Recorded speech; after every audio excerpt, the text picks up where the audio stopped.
Buenas, mi nombre es John Brainer Liscano Rojas, tengo 20 años de edad, soy cursante del cuarto año de Contaduría Pública en la Universidad Católica del Táchira. A continuación, daré explicación o inicio de la norma NIA 530, que básicamente va dirigida al muestreo de auditoría. Esta norma corresponde a un pénsul evaluativo de la materia de Auditoría 1. Ahora bien, siguiendo con el orden de explicación de la norma, y para empezar con ella, tenemos primero su alcance. En cuanto a su alcance, la norma, la NIA 530, que va dirigida al muestreo de auditoría, menciona que la misma es aplicable a la auditoría de estados financieros a partir del 15 de diciembre de 2009. Ahora bien, para seguir con el orden de exposición, daré una breve introducción para ambientar de lo que es la NIA 530 de muestreo de auditoría y lo que ésta conforma. A la hora de hablar de esta NIA 530, que va dirigida al muestreo de auditoría, es importante conocer su camino o trayectoria o de dónde proviene. Pues bien, esta NIA 530 viene enlazada o estrechamente relacionada con la NIA 500, que va dirigida a la evidencia de auditoría, debido a que esta NIA 500 establece una serie de procedimientos para elegir los elementos a los que se le aplicará la auditoría a una población. Es decir, que el muestreo de auditoría forma parte de esos tipos de procedimientos a los cuales se aplica la auditoría a una población. Dentro de esta clasificación que menciona la NIA 500 está aplicar al 100% de la población la auditoría, aplicar a elementos específicos la auditoría o realizar el muestreo de auditoría, que es ahí donde entra la NIA 530. Para empezar a explicar sobre la NIA 530 es necesario conocer estos dos procedimientos que vienen antes de ella. Muy bien, para la explicación de esta primera clasificación, la NIA 500 menciona que si el auditor desea realizar la selección del 100% de la población, lo puede hacer para aplicar los procedimientos de auditoría o auditarlos.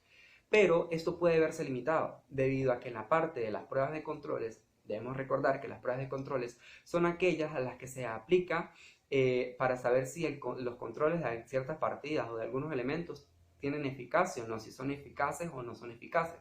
Entonces, en el caso de ejemplo de una partida de inventario, si se quiere evaluar los controles, habría que pasar por cada uno de los controles que conlleva a la realización de esa partida. Es decir, si es la partida de inventario, observar la orden de los controles de la orden de pago, los controles de la orden de compra, la revisión, la seguridad, entre otras cosas. Básicamente habría que pasar por cada control y a esos controles de esa partida revisarle cada control de ellos. Entonces se vería como improbable, pero se puede hacer. En el caso de las partidas de detalle, es mucho más fácil, ya que debemos recordar que las partidas de detalle son aquellas que van al saldo, es decir, a mirar cuánto es el monto de esa partida o en detalle, como lo acabo de mencionar. Entonces es mucho más fácil. En el caso de aplicación del 100%, de estudiar el 100%, hay tres situaciones que pueden darse. Uno, las partidas, que haya muy pocas partidas y estas sean de gran valor, es decir, que tenga pocas partidas. Quiere decir que puedo realizar el estudio del 100% de cada una de esas partidas porque son pocas y son de gran valor, requieren un estudio del 100%. Dos, que estas partidas se sospeche fraude, pero no haya evidencia para corroborar si es positivo o es negativo. Entonces necesito aplicar un estudio del 100%. Y como tercer lugar, que hayan procedimientos sistematizados dentro de la empresa. Quiere decir que, por ejemplo, si son muchas partidas, pero en la empresa hay un sistema que me permite poder revisar el 100% de esas partidas, debido a que tiene cálculos matemáticos y son repetitivos, se puede realizar ese 100%. Un ejemplo de ello puede ser que esos cálculos se realicen a través de la herramienta de Excel o entre otras cosas. Siguiendo con este segundo procedimiento que establece la NIA 500, menciona sobre seleccionar elementos específicos o con ciertas características. La NIA 500 menciona que el auditor podrá optar por este procedimiento de elección de los elementos de la población, tomando en cuenta los conocimientos que tiene sobre la empresa, el riesgo de incorrección material y los conocimientos que éste posea.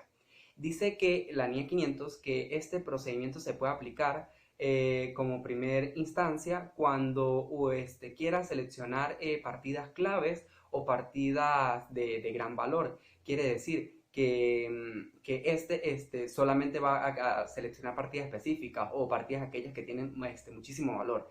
La NIA menciona que lo más eficaz o eficiente es que se combinen estas dos variables, es decir, se combinen las partidas claves y se combinen las partidas de gran valor, puesto que si solamente nos dirigimos a partidas claves o a partidas de gran valor, esto puede generar un comportamiento previsible que puede observar el auditado, a la persona que le estoy realizando la auditoría de los estados financieros, y puede saber o puede prever cuáles son las partidas que yo voy a revisar. Entonces, por eso es mejor combinar una de las dos.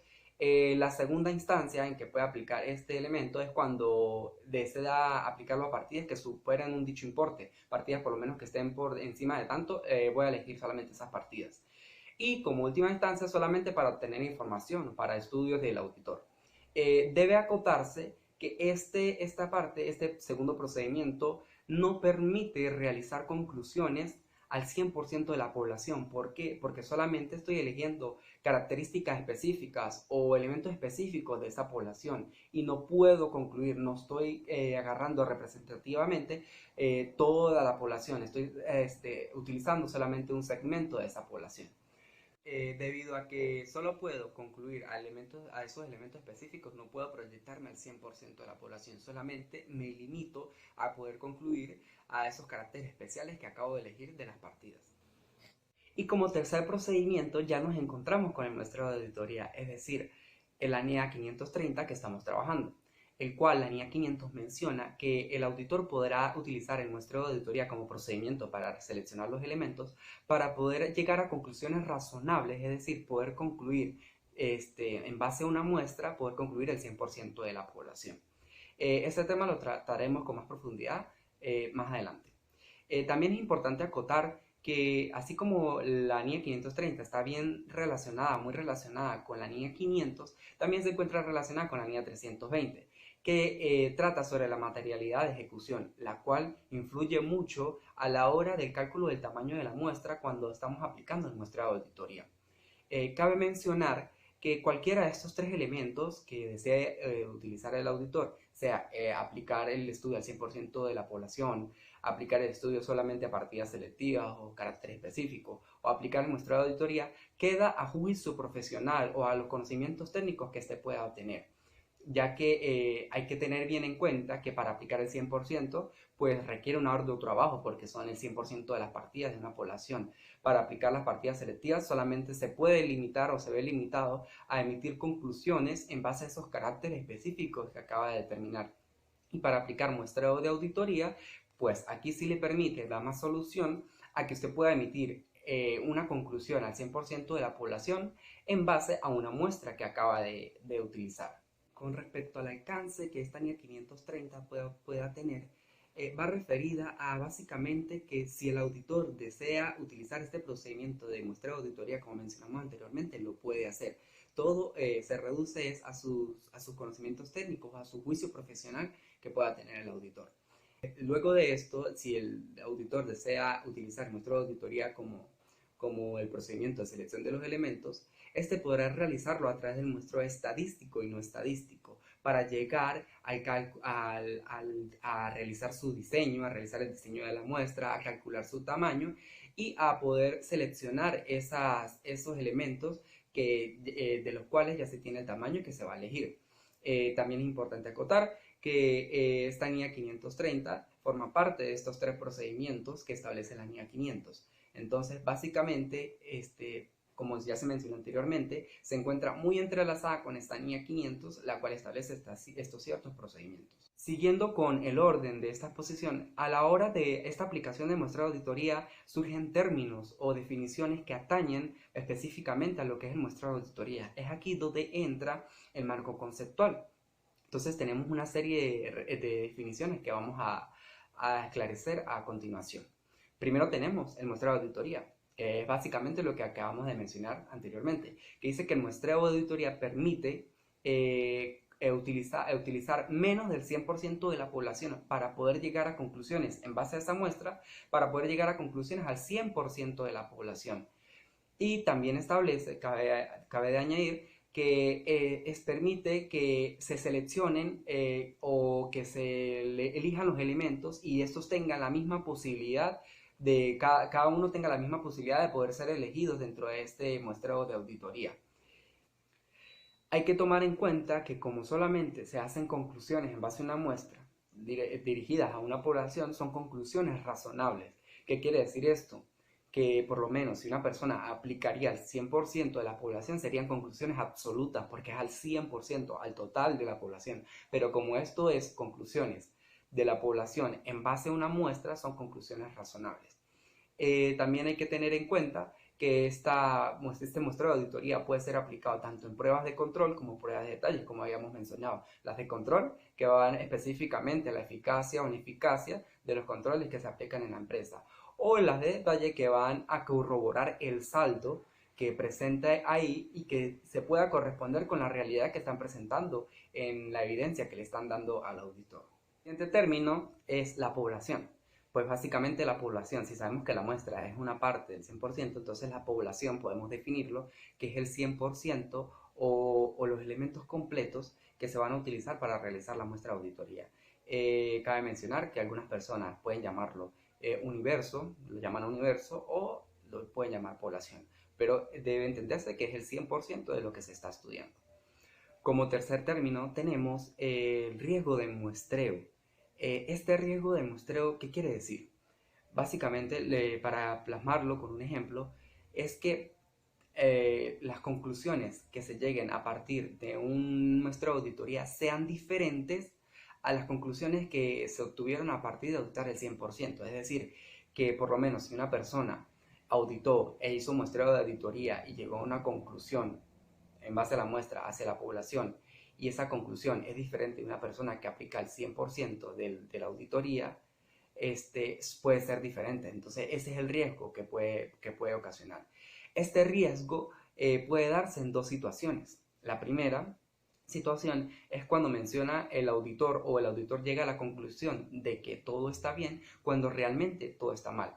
En el caso de las pruebas de controles, básicamente que el auditor llegue a la conclusión de que los controles son muy eficaces, que son que abarcan al 100% la eficacia, pero en realidad no son eficaces. Y en el caso de las pruebas de detalle, que son las pruebas de saldo, que el auditor llegue a la conclusión de que no existen errores en esa cuenta o que no existen errores en ese saldo, cuando en realidad hay incorrecciones materiales. Este caso es el más común. Dentro del otro caso tenemos que el auditor llega a la conclusión de que todo está mal cuando realmente todo está bien. En este caso, en el caso de las pruebas de control, pues el auditor menciona o afirma o llega a la conclusión de que las pruebas de controles son ineficaces cuando realmente se comprueba o se puede comprobar de que son eficaces. Y en las pruebas de detalle mencionando de que los saldos están erróneos o tienen incorrección material cuando realmente no tienen incorrección material. Está bien, dentro de estos otros conceptos que tenemos se ubica el riesgo ajeno de muestreo. ¿Qué quiere decir el riesgo ajeno de muestreo? Por ejemplo, que el auditor llega a una conclusión errónea, pero esta conclusión no tiene que ver con procedimientos ubicados en el muestreo de auditoría, es decir, que puede estar está influido por otros factores, es decir, que no depende ni del tamaño de la muestra, ni del diseño de la muestra, ni de esa selección. Uno de estos factores es que el auditor está aplicando inadecuadamente los procedimientos de auditoría, es decir, que por más de que tenga un tamaño, un diseño ya listo, ya elaborado, el auditor no está auditando o no está evaluando lo que se quiere evaluar o auditar. Otro de los factores que influyen en este riesgo ajeno de muestreo, encontramos las interpretaciones erróneas, es decir, que así con los conocimientos que pueda tener el auditor, si está interpretando mal la información o la evidencia que está auditando, se encuentra un riesgo ajeno al muestreo. Y como último factor tenemos cuando el auditor tiene falta de conocimiento de qué es lo que significa una desviación o una incorrección, entendiéndose que las desviaciones son aquellos errores que proceden de las pruebas de controles que van a la eficacia y a la ineficacia, como ya se mencionaba, las incorrecciones que corresponden a esas pruebas de detalle. Seguido de este término tenemos otro que va referido a la palabra anomalía, que es muy importante. Quiere decir que es una situación que está mal, es una incorrección o una desviación que el auditor encontró, pero que no es representativa de esas desviaciones o de esas incorrecciones. ¿Qué quiere decir? Para explicarlo, verlo mejor con un ejemplo, por lo menos en una empresa el auditor encontró que si una factura mal o un control mal, ¿sí? Pero se puede corroborar que esa incorrección o ese error que ocurrió en ese caso no fue repetitivo, fue solamente una eventualidad. Por lo menos que se corroboró de que estuvo alguien, una persona con pocos conocimientos de contabilidad y realizó mal una factura. Y fue solamente esa vez. Si se tiene la certeza de que, o la evidencia de que solamente se ocurrió una sola vez, es una anomalía, es algo que ocurrió eventualmente, pero que no forma parte de las incorrecciones de desviaciones, o sea, no es representativo de esas incorrecciones o desviaciones, puesto que no incurrió en fraude, sino que fue una eventualidad que ocurrió en el transcurso de las operaciones de la empresa. Como sexto término tenemos la unidad de muestreo. La unidad de muestreo, pues como tal, son los elementos que conforman a esa población. Según la NIA 530, estos elementos pueden ser físicos o no pueden ser físicos. En el caso de físicos pueden ser inventarios. En el caso de que no sean físicos pueden ser las cuentas por cobrar o los saldos. En sí son los elementos que conforman a la población. Otro de estos términos, y en séptimo lugar tenemos el muestreo estadístico. ¿Qué conforma el muestreo estadístico? Este muestreo estadístico, según la norma, está establecido por dos elementos. Primero, la selección aleatoria de los elementos a evaluar para obtener la evidencia. Quiere decir que todos los elementos se van a seleccionar de manera aleatoria y que estos van a tener la misma importancia, es decir, que todos van a tener la misma posibilidad de poder ser elegidos. Y el otro elemento que conforma este muestreo estadístico es la aplicación de la teoría de la probabilidad. ¿Qué quiere decir la teoría de la probabilidad? Es, por ejemplo, que a partir de realizar un muestreo, si se vuelve a realizar otro tipo de muestreo, se puede llegar a una conclusión diferente. ¿Qué quiere decir? Como ejemplo, puede ser que alguna persona está aplicando un muestreo estadístico a esta misma población auditada y la otra persona está aplicando muestreo estadístico a esa población auditada, pero las dos pueden llegar a distintas conclusiones.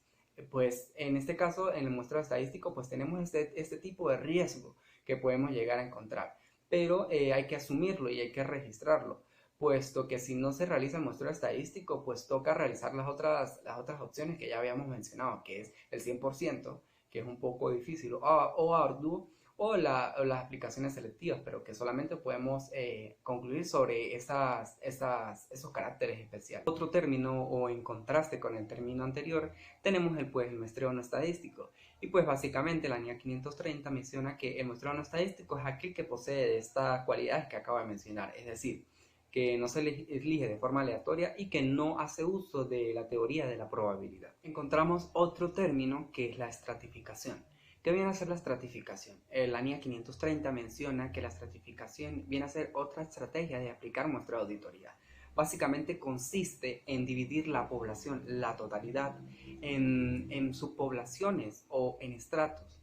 ¿Qué quiere decir esto? Por lo menos en el caso de las partidas, un ejemplo, alguna partida podemos elegirla o estratificarla por fechas, es decir, las más recientes, las más viejas, las que ocurrieron la semana pasada, etcétera. Es decir, que permite estratificar la población, reducirla a estratos y a partir de esos estratos, a cada uno de ellos sacarle una muestra. Esto es de gran importancia, ya que a partir de estas conclusiones que se van a hacer de cada estrato, permite abarcar una gran conclusión hacia la población, es decir, aumenta la calidad de la auditoría y reduce el riesgo del estudio de la auditoría, porque como ya se dijo, a cada subclasificación o a cada estrato se le va a sacar una muestra. Entonces ya estoy abarcando el 100% y estoy tomando un pedazo de cada una. Voy a tener conclusiones separadas, pero al final puedo llegar a una gran conclusión uniendo todas estas conclusiones específicas o individuales. Cabe recalcar que el uso de la estratificación en este aspecto pues queda a escogencia o juicio profesional del auditor si desea realizar un muestreo estadístico normal o desea realizarlo por estratificación. Como décimo término encontramos la incorrección tolerable. Básicamente pues va aplicado a las pruebas sustanciosas, es decir, a las pruebas de detalle, a las pruebas sustantivas.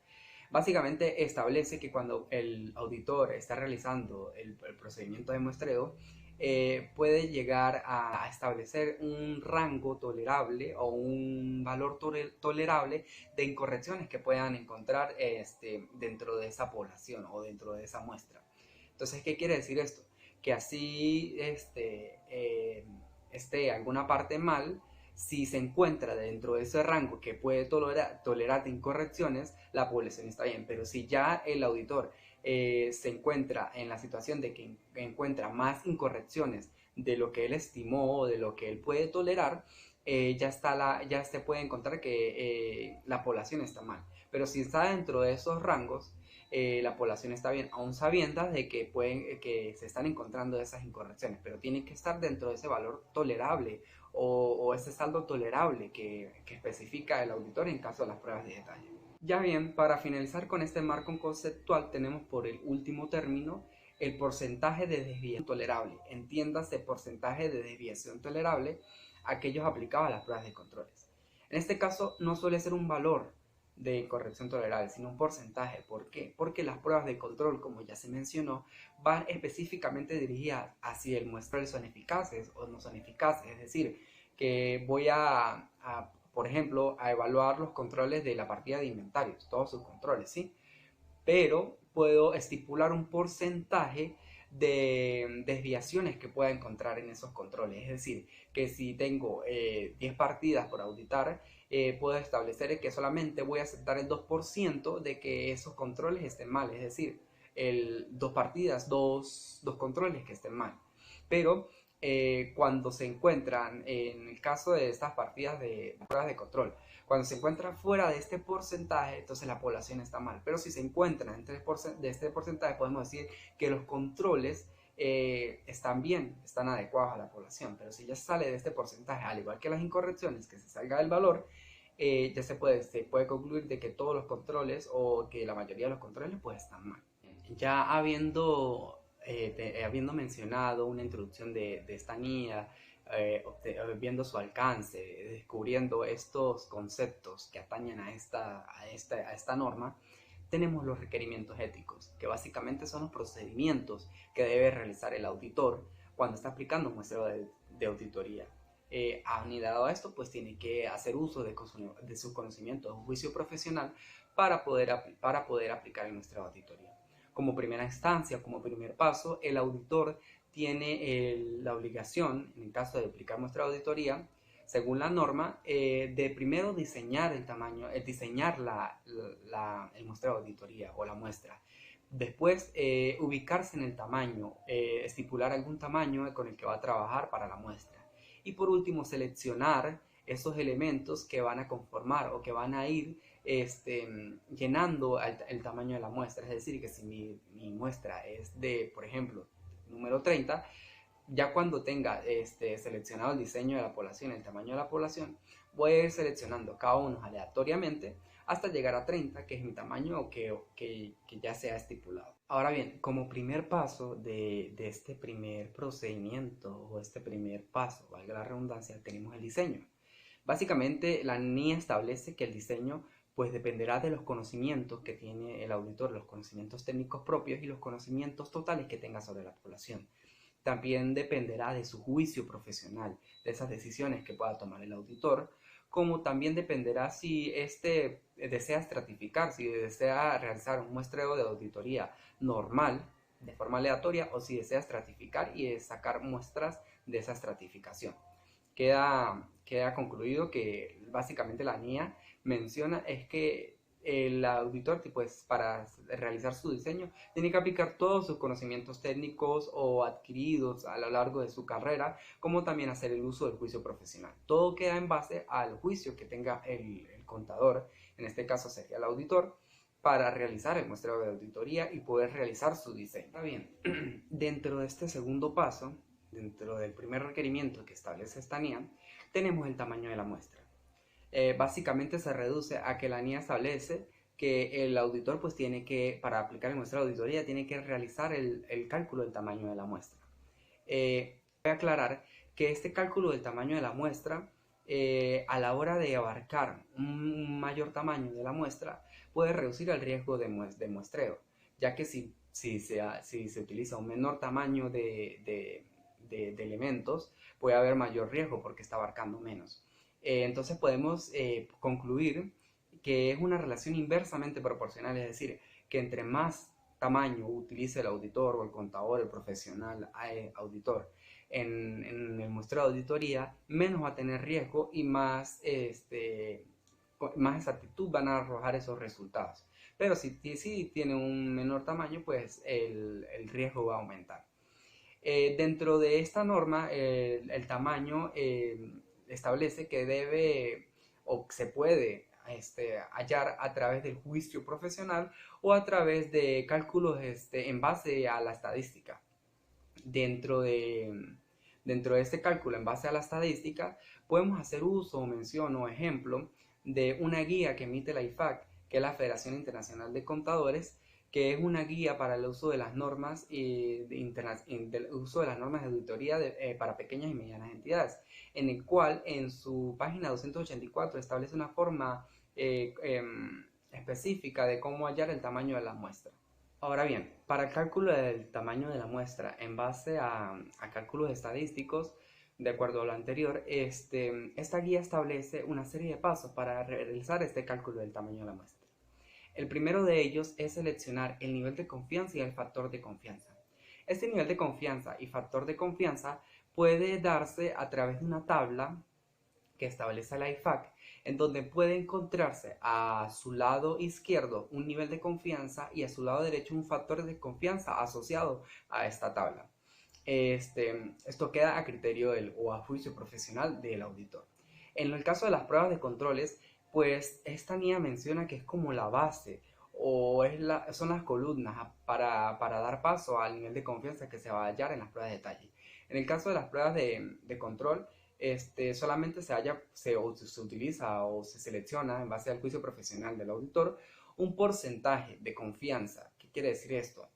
Que si yo selecciono un 99% de nivel de confianza que se encuentra al lado izquierdo de la tabla, puedo decir que si selecciono un 99% de confianza, quiere decir que voy a confiar en mis procedimientos, yo como contador, como auditor, en mis procedimientos en un 99% y voy a confiar en los procedimientos de los controles en un 1%, es decir, voy a desconfiar en un 1%. Entonces, esta es y se puede decir que también es la base para hallarle el nivel de confianza en la prueba de detalle, puesto que, por ejemplo, en el caso de que sean controles diarios, es decir, que son sucesivos, todos los días, se repiten, forma parte de la empresa, ¿sí?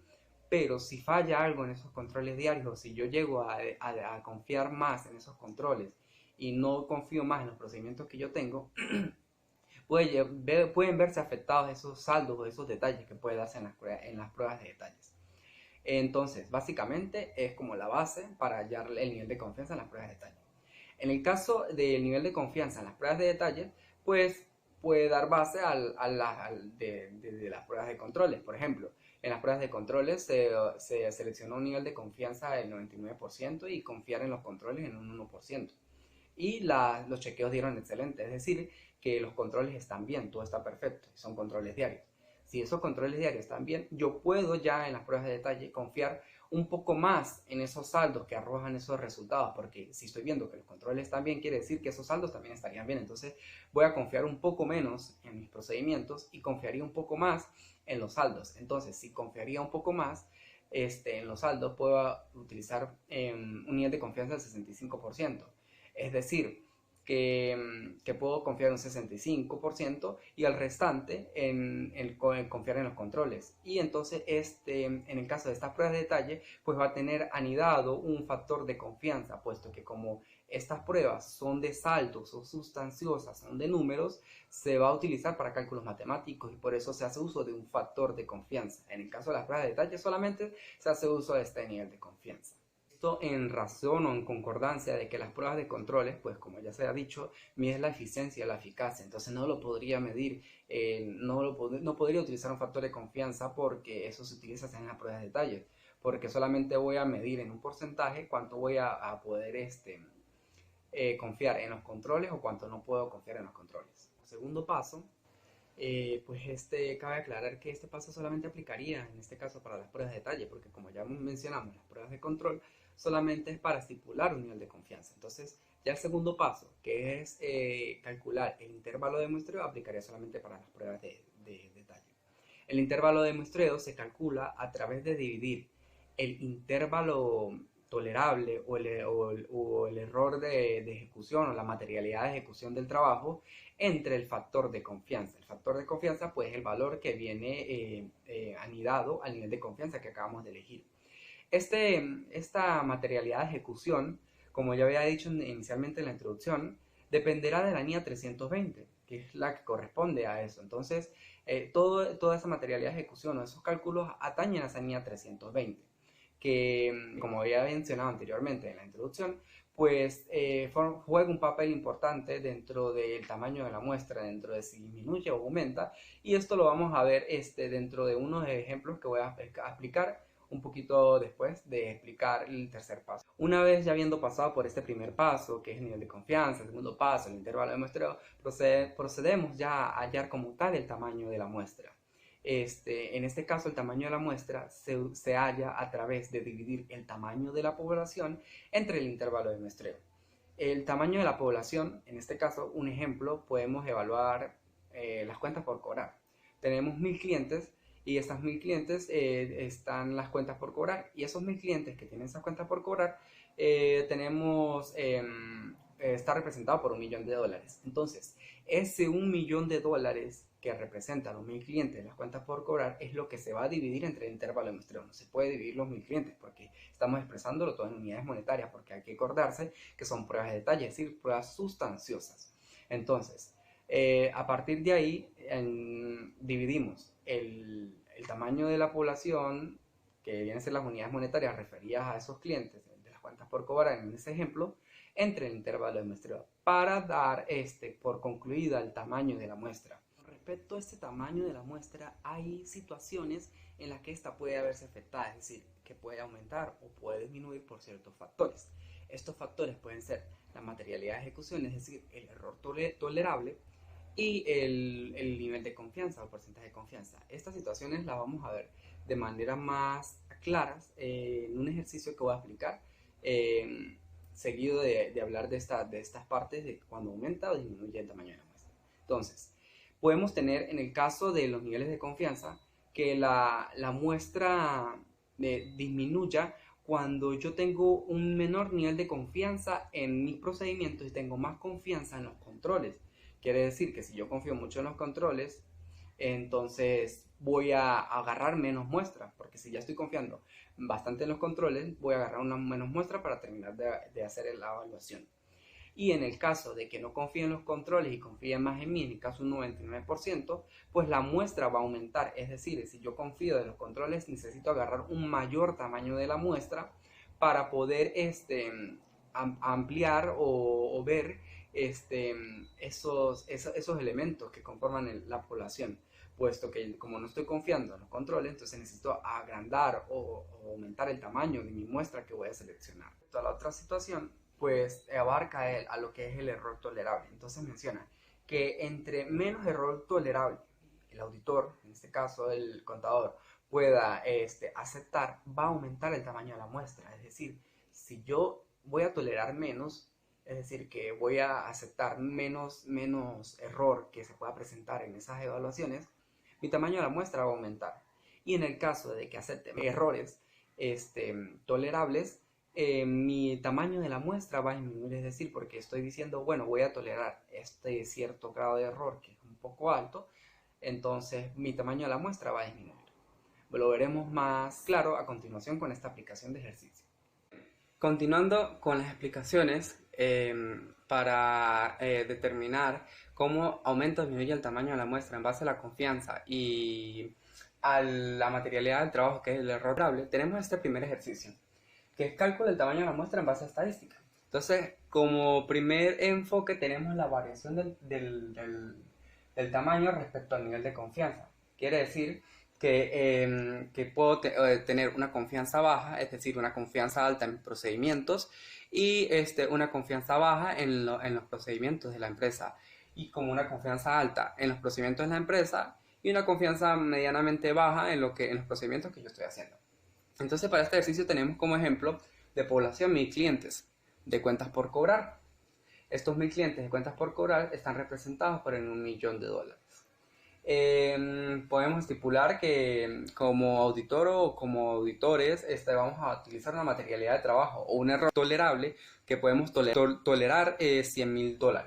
Entonces, lo que establece primero es establecer un nivel de confianza. Entonces, en este caso, establecí un nivel de confianza del 99%, es decir, que voy a confiar 99% en mis procedimientos y el 1% en los procedimientos de la empresa. Entonces, al utilizar un nivel de confianza del 99%, el valor estipulado de factor de confianza es 4,6, porque hay que acordarse que este factor de confianza se utiliza porque son pruebas sustanciosas, son pruebas de detalle. Entonces, ya habiendo tenido el nivel de confianza, procedemos a hallar el intervalo de muestreo, que como bien sabemos, el intervalo de muestreo es la materialidad del trabajo, lo que estoy dispuesto a tolerar entre el factor de confianza. Entonces tenemos la materialidad del trabajo, $100.000, entre el factor de confianza, para una confianza del 99, 4,6, me da un intervalo de muestreo de $21.739. Después de haber calculado el intervalo de muestreo, como ya había mencionado, se calcula el tamaño de la muestra. El tamaño de la muestra es la población entre intervalo de muestreo. Hay que estar conscientes que el tamaño de la población es el valor que viene asociado, por lo menos en este caso, a los 1000 clientes, el valor que viene asociado a la población. Entonces, en este caso, sería los $1.000.000, que es la población, que es lo que representa las cuentas por cobrar de los 1000 clientes, entre los 21.739. Esto da un tamaño de muestra de 46. Quiere decir que si tengo un nivel de confianza alto en mis procedimientos y de confío del 1% en los procedimientos de la empresa, voy a obtener una muestra alta de 46, es decir, que tengo que abarcar, porque si no confío en los procedimientos de la empresa, pues tengo que tener un tamaño de la muestra alta. En este caso de confianza alta, en este caso desconfío medianamente de mis procedimientos en un 65% y confío en un 35% en los procedimientos de la empresa. Entonces, el factor de confianza para este nivel de confianza sería el 1,1. Entonces, teniendo el nivel de confianza, que es una confianza alta, tenemos el intervalo de muestreo. El intervalo de muestreo es la materialidad tolerable entre el factor de confianza, como ya lo habíamos calculado en este ejercicio anterior. Entonces el intervalo de muestra sería $100.000, que es la materialidad del trabajo que estoy dispuesto a tolerar, entre el factor de confianza, que sería 1,1. Este intervalo de muestra nos da $90.909. Y hallamos el tamaño de la muestra. La población, que son las unidades monetarias, en este caso dólares, sería el valor en unidades monetarias asociado a la población entre el intervalo de muestreo. Entonces serían el $1.000.000 entre los 90.909 de intervalo de muestreo que acabamos de hallar. Esto nos da un tamaño de la muestra de 11 cuentas por cobrar, en este caso 46 cuentas por cobrar. Lo que podemos concluir en que cuando se tiene una confianza baja en los procedimientos de la empresa y una confianza alta en mis procedimientos, tengo que utilizar una muestra o un tamaño de una muestra alto. Y cuando confío en los procedimientos de la empresa medianamente alto y desconfío más de mis procedimientos, el tamaño de la muestra va a ser menor, porque si estoy confiando en esos procedimientos que establece la empresa, entonces quiere decir que puedo desconfiar un poco de lo mío, y entonces al desconfiar de los procedimientos que estoy realizando, pues el tamaño de la muestra va a reducir, porque estoy confiando más en el tamaño estoy confiando más en esos procedimientos que me refiero a la empresa.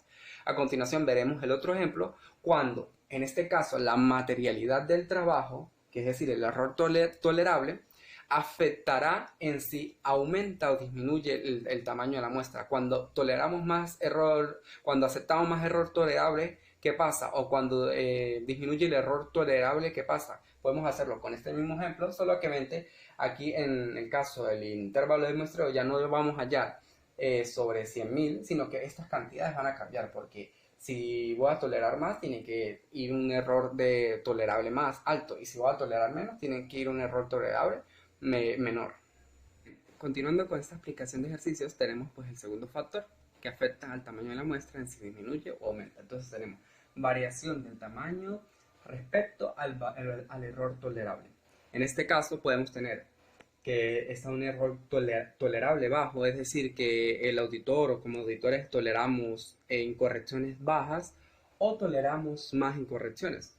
Entonces tenemos el mismo ejemplo con el mismo nivel de confianza en los dos casos, solamente que aquí va a variar es el error tolerable. Entonces tenemos que establecimos un nivel de confianza del 99%, quiere decir que confiamos más en mis procedimientos y menos en el de la empresa, en el de la empresa un 1%, y el factor de confianza, que es 4,6, que este factor de confianza es el que se encuentra en la tablita que revela la IFAC en esa guía en la que ya habíamos mencionado. Entonces, el intervalo de muestreo se calcula, que es el materialidad tolerable entre el factor de confianza. En este caso, ya no quiero tolerar 100.000, como en el caso pasado, sino quiero tolerar 50.000, es decir, menos. Quiero que dentro de ese rango no pase de 50.000 los errores que se encuentran.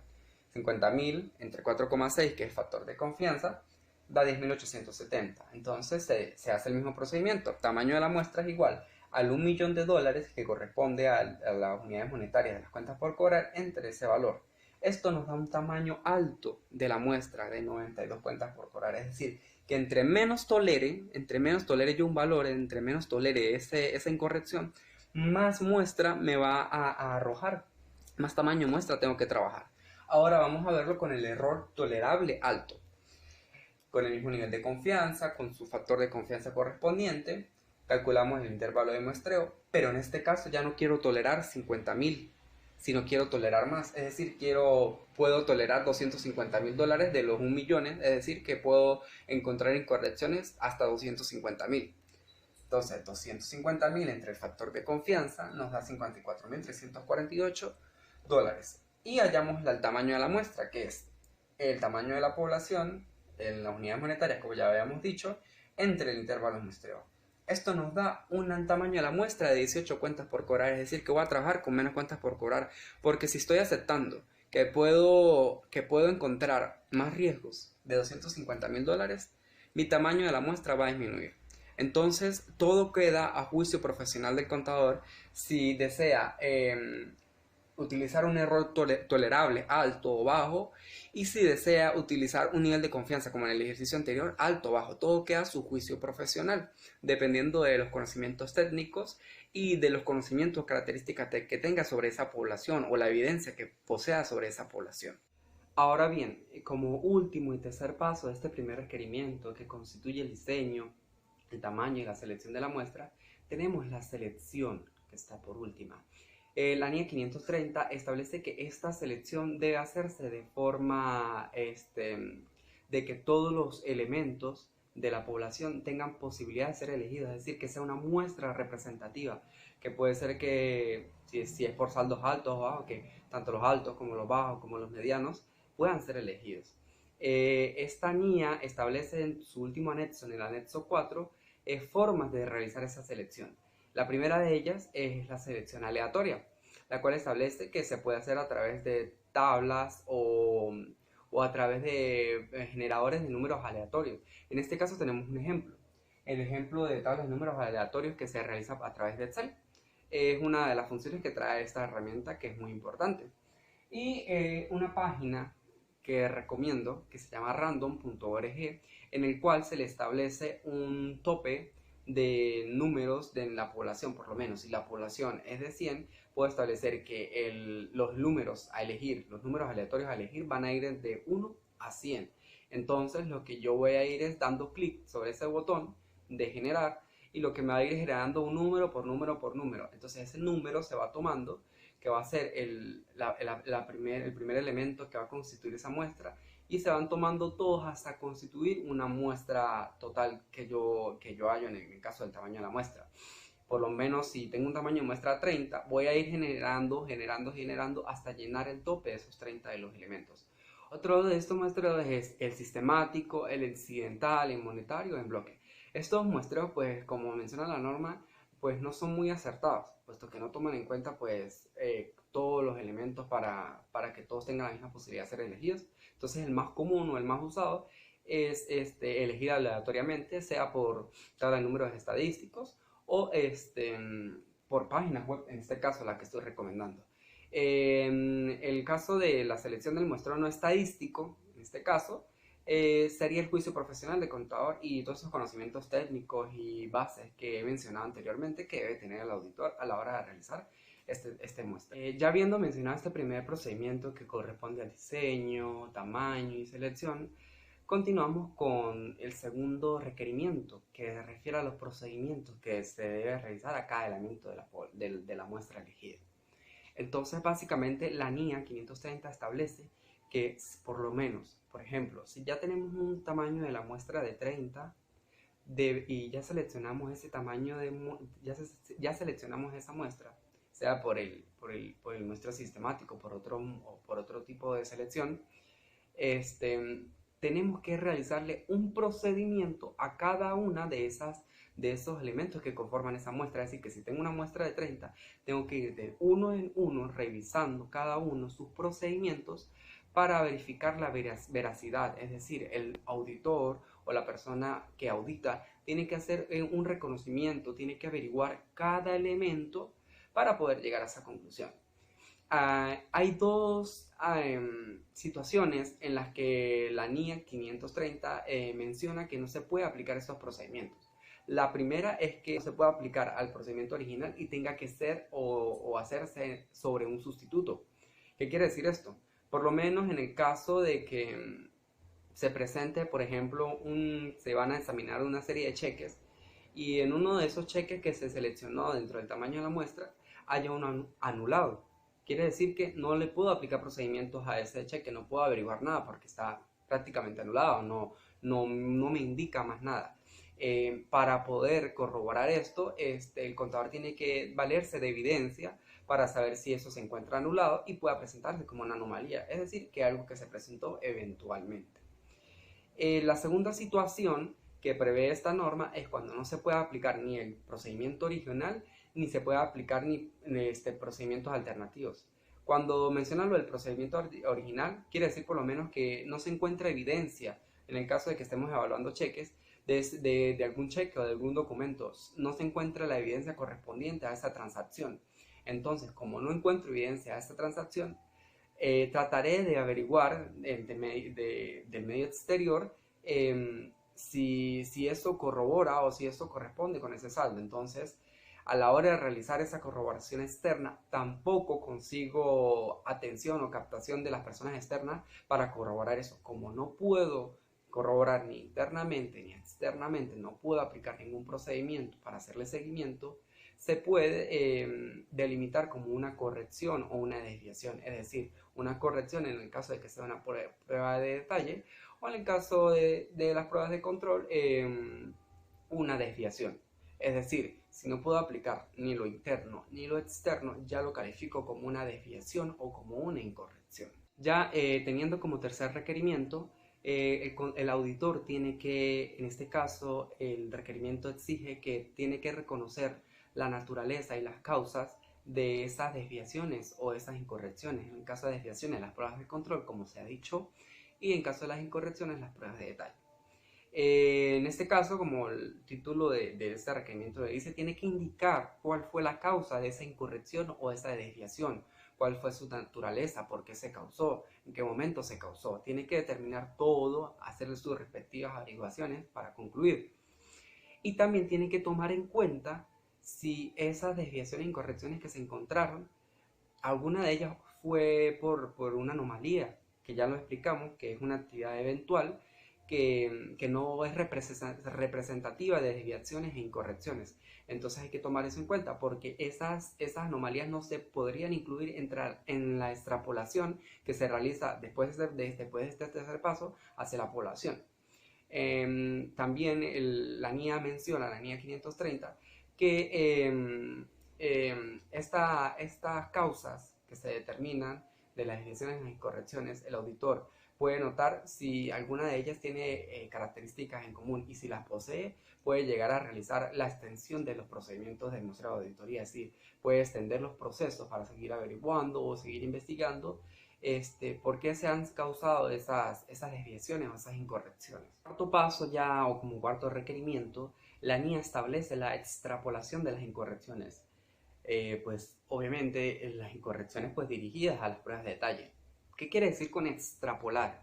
Quiere decir que en base a esas incorrecciones que se encontraron en esa muestra, en ese tamaño de la muestra que obtuvimos, podemos extrapolar.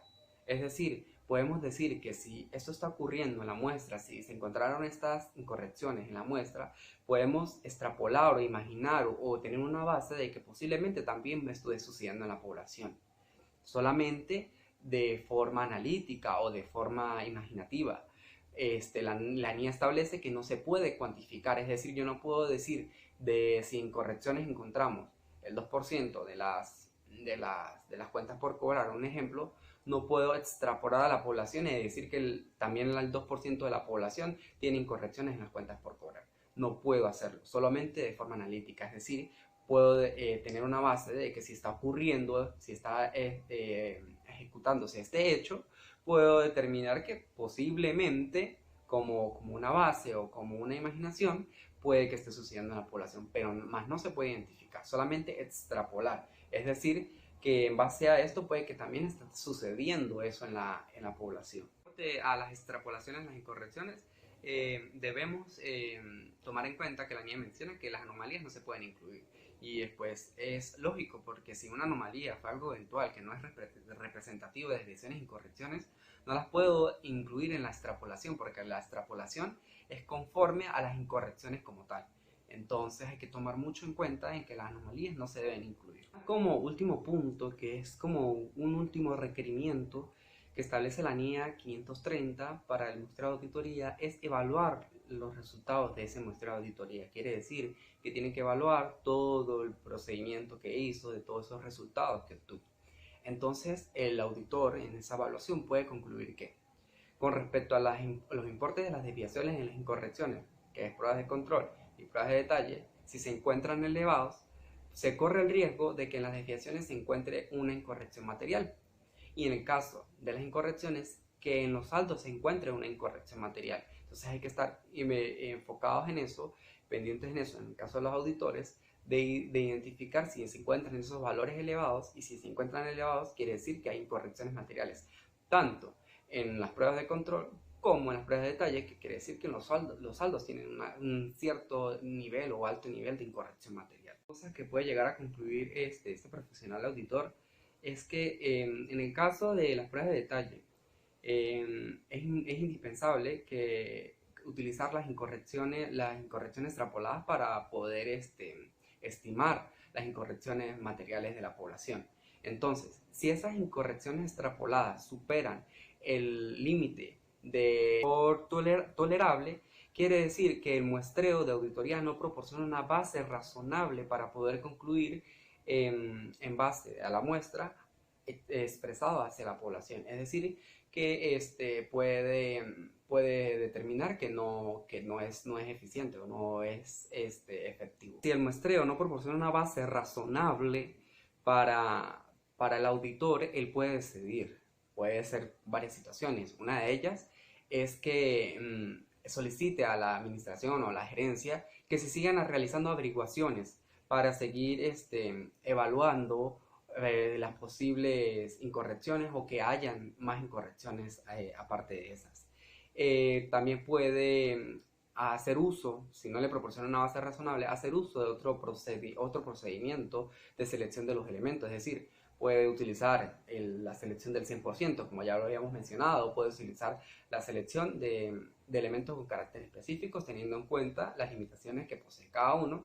Y también el profesional auditor puede aplicar la extensión de los procedimientos de muestreo de auditoría a través de la ampliación del tamaño de la muestra. Quiere decir que a través de que él amplíe más la muestra, puede seguir con esos procedimientos, puede extender esos procedimientos. Y con este orden de exposición, y ya para finalizar un poco, cerrar las ideas, Pues el objetivo que establece esta NIA generalmente, como un objetivo grande, es a partir de este tipo de procedimiento que pertenece a la NIA 500, establecer una base razonable a partir de una muestra hacia la población.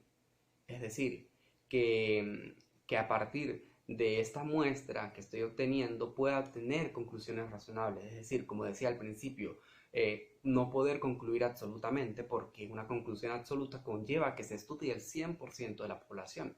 En este caso, como es muestra de auditoría, pues el objetivo como tal es poder concluir a raíz de todos esos procedimientos que conllevan a cabo, que acabo de mencionar y que acabo de explicar, para poder concluir de la totalidad de la población, que puedo elegir si puedo estratificar o puedo realizar otro procedimiento dentro de la auditoría y estar consciente de esos riesgos. Pero, como tal, es poder concluir en base a una muestra al 100% de la población, es decir, conclusiones razonables. Dentro de otras consideraciones que deben tomarse en cuenta, que no se pueden obviar según mi criterio y todo lo que he analizado con respecto a esta norma de nuestra auditoría, básicamente es algunos de los aspectos que he nombrado de esta norma. Primero, tomar en cuenta la NIA 500, porque esta NIA 530 es el resultado de los procedimientos que me tipifica la NIA 500. Entonces, no obviar la NIA 500. En el caso de la NIA 500, de la NIA 320, de la materialidad de ejecución, ya que conforme a esa NIA o conforme a esos cálculos que hago de materialidad de ejecución, me va a modificar el tamaño de mi muestra. Y como me modifica el tamaño de mi muestra, afecta mi muestreo de auditoría. Otra de estas consideraciones es que la NIA 530 permite al auditor por lo menos hacer uso de otra estrategia dentro del muestreo de auditoría, como es la estratificación, que ya lo expliqué, para poder llegar a un mayor alcance. Las últimas, pero no menos importantes, que también esta NIA me establece estos tipos de selección que puedo realizar a la hora de realizar la parte de seleccionar la muestra conforme a haber calculado un tamaño de la muestra. Para dar como concluida esta explicación de la NIA y estos análisis que pude entender a través de la lectura comprensiva de esta norma, puedo concluir de que esta norma puede ser muy flexible, porque la NIA expresa que usted puede realizar algunas cosas o realizar otras. En el caso de la NIA 500, puede seleccionar cuál tipo de procedimiento para utilizar para la selección de los elementos. En el caso de que puede estratificar, puede decidir si en el muestreo de auditoría puede llegar a estratificar, es decir, establecer varios estratos y de esos obtener una muestra y llegar a un mayor alcance, como siempre lo he dicho. Otra de las muy importantes cosas es que muestreo de auditoría tiene un riesgo que corren todos los auditores al realizar o al ejecutar el muestreo de auditoría, puesto que conlleva muchos cálculos, muchos procedimientos, mucho juicio profesional, que es muy importante, que me parece una de las partes más importantes de esta norma y puede que también sea una de las partes más importantes de este conglomerado de NIAs, que es el juicio profesional y esos conocimientos técnicos que debe tener el auditor para poder aplicarlos y poder entender lo que se requiere o lo que se quiere auditar. Entonces es muy importante esos juicios profesionales que puede aplicar el auditor. Y pues sin más nada que decir, me queda como aprendizaje o conocimiento de esta NIA y que tener en cuenta de los riesgos que pueden correr el muestreo de auditoría. Tanto que si se aplica al 100% es muy improbable, si se aplica a la selección de carácter específico, solamente se puede concluir a eso. Entonces nos queda esta solución que da la NIA, que es el muestreo de auditoría, que la mayoría de auditores aplica y que corre sus ciertos riesgos, pero si el auditor posee un buen conocimiento y buen juicio profesional de las actividades que realiza, puede llegar a buenos resultados, a buenas conclusiones, al que la empresa o terceras personas puedan obtener información de acuerdo a la veracidad de esa información que se presenta en los estados financieros.